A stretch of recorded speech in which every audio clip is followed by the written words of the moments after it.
El 26 de abril de 1986 a la 1:23:58 segundos, una serie de explosiones destruyeron el reactor y el edificio del cuarto bloque energético de la central eléctrica atómica de Chernóbil, situadas cerca de la frontera bielorrusa.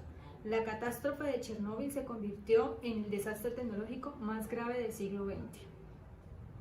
Actualización. En el momento han habido 2 accidentes de la categoría 7, que es la más alta en lo que se refiere a accidentes nucleares en el mundo. Chernóbil, que fue en 1986, y la central de Fukushima en 2011.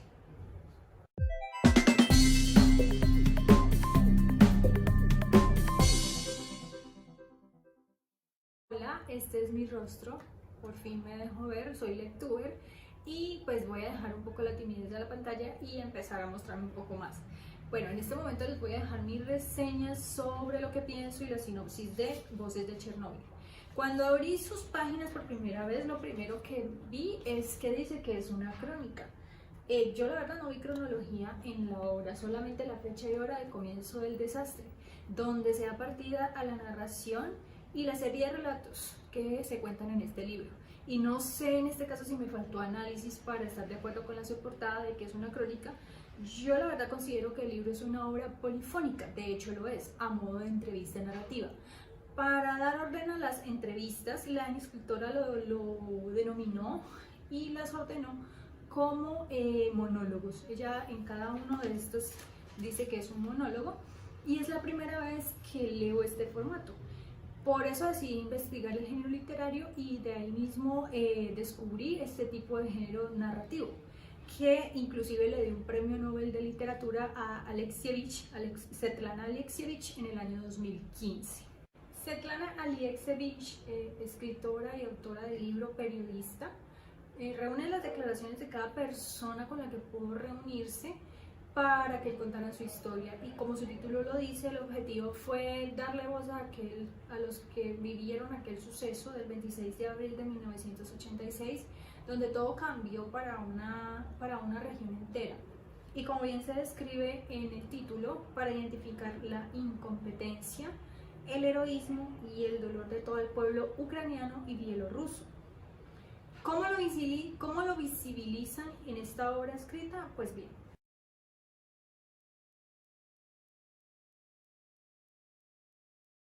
la Unión Soviética quiso callar y minimizar con sus palabras el impacto de este accidente.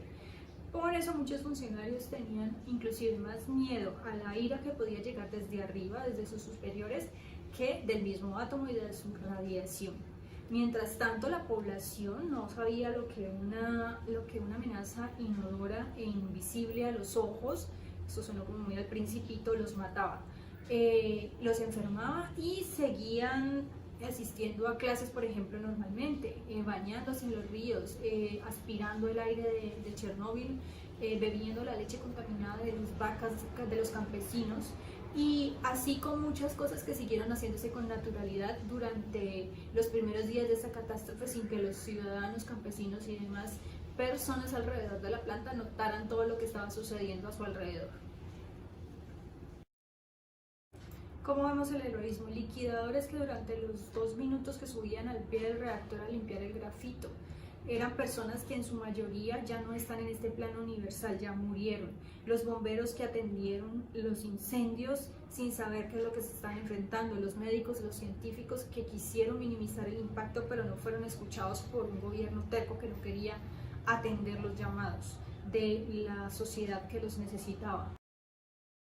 El dolor de un pueblo visto por las personas que fueron exiliadas, que tuvieron que enfrentarse a enfermedades como el cáncer, desórdenes mentales por todo este choque emocional, malformaciones en bebés recién nacidos, mujeres y hombres sin oportunidades de procrear por las mismas malformaciones, niños rechazados por otros niños en la zona de reubicación, familias reubicadas fuera del territorio de exclusión, mascotas sacrificadas en el territorio que tuvieron que ser abandonadas, la esperanza de que tendrían una evacuación solo por 3 días y no regresaron jamás, y los que regresaron a pesar del riesgo.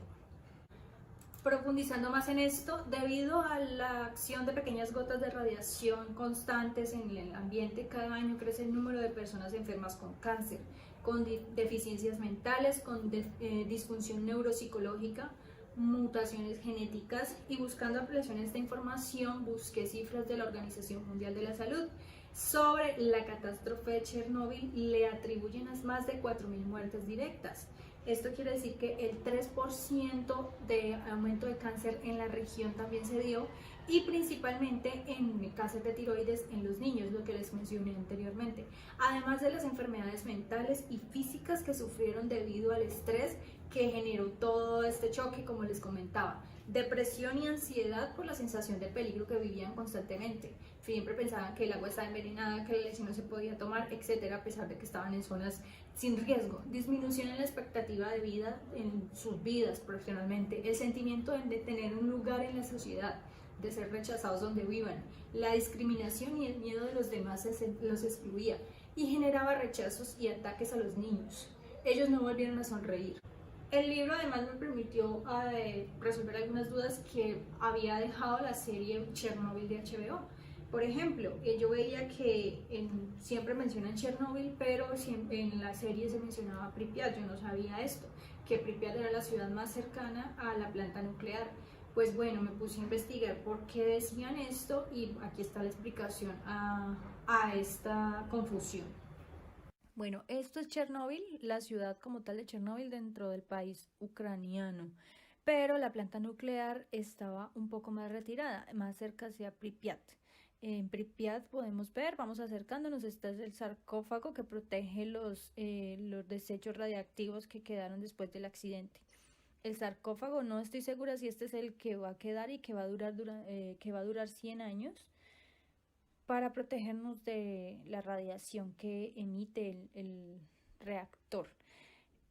Y si nos alejamos un poco, vamos a ver la ciudad de Pripyat como tal. Esta ciudad era relativamente nueva, creo que fue fundada en 1970 y se dio el auge gracias a la planta nuclear, pero pues en el 1986 debió ser evacuada, y esta es la Rueda de la Fortuna, que es tan popular como símbolo del abandono de la ciudad de Pripyat. Aquí podemos ver una de las portadas de nuestro libro, por ejemplo, es esta Rueda de la Fortuna, una de tantas portadas porque hay muchas. Y la frontera bielorrusa está muy cerca. De hecho, de los más afectados, aparte de este sector de Ucrania, fue Bielorrusia, un país rico en agricultura, que también debió evacuar muchos kilómetros.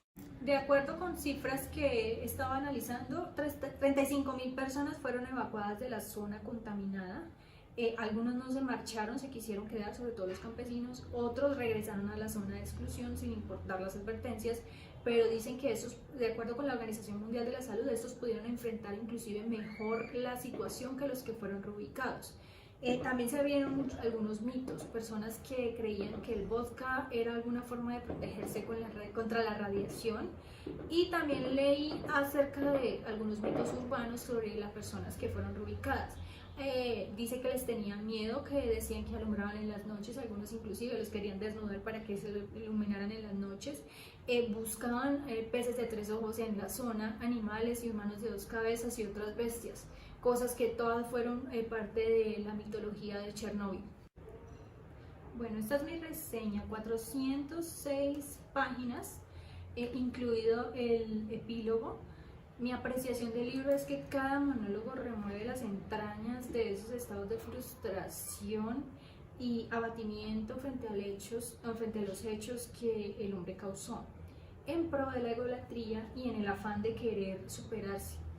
El átomo era el futuro, el átomo era seguro, se decía en la región.